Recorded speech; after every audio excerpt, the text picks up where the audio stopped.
Hello everyone. So today we are going to discuss about the inversion of temperature. Inversion of temperature means the temperature now would not be following its normal behavior. There would be some abnormality in this. Some reversals in behavior would be seen.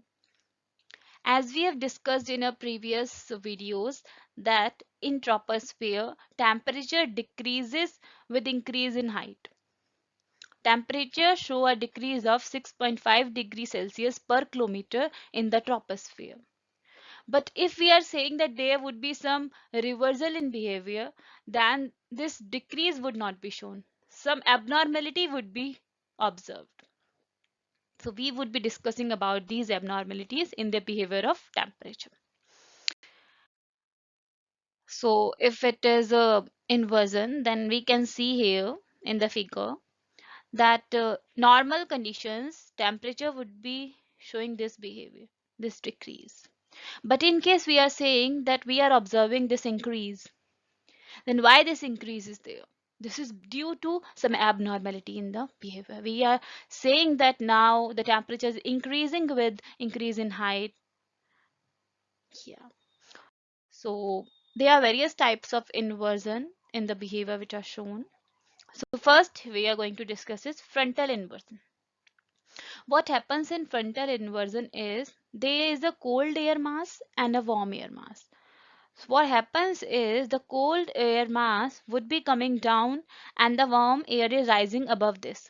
Due to which what kind of structure is formed, like warm air will be above and cold is down. This kind of structure would be formed in the atmosphere. So this has created some abnormalities. So as we are rising up, temperature is increasing. This is some sort of abnormality in the behavior. As normally this do not occur.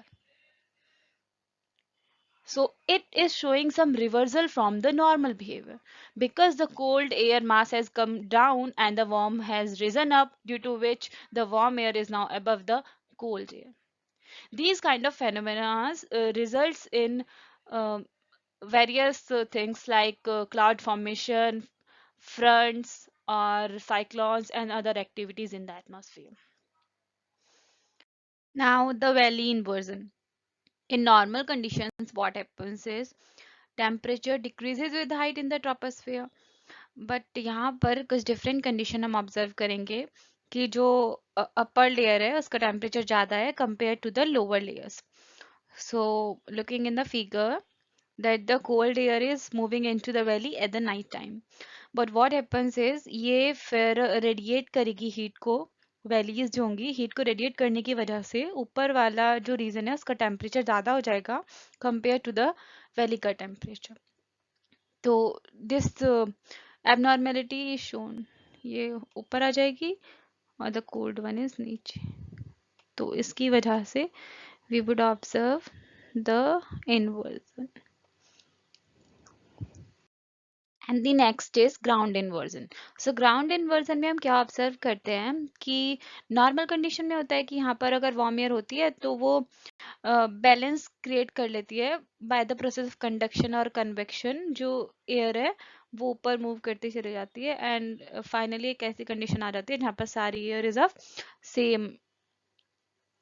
And then अगर temperature inversion हो रहा होता है तो उस case में क्या होता है कि ड्यू टू विंटर कुछ फॉग होता है. तो उस फॉग की वजह से जो वार्म एयर है, लेट्स से वार्म एयर यहाँ पर जो बहुत सारी इंडस्ट्रीज है उनसे जो भी मटेरियल रिलीज हो रहा है दैट इज क्वाइट वार्म. तो जिसकी वजह से यहाँ पर थोड़ा हीट ज़्यादा रिलीज हो रही है. अब वो हीट यहाँ पर ट्रैप हो जा रही है बिकॉज काफ़ी ज़्यादा क्लाउडी है. तो हीट आगे नहीं पहुंच पाएगी जिसकी वजह से जो बीच में एक लेयर है ये वार्म क्रिएट हो जाएगी एंड ये हीट यहाँ पर ट्रैप्ड है, ऊपर नहीं मूव कर पा रही, नेदर डाउन नॉर ऊपर.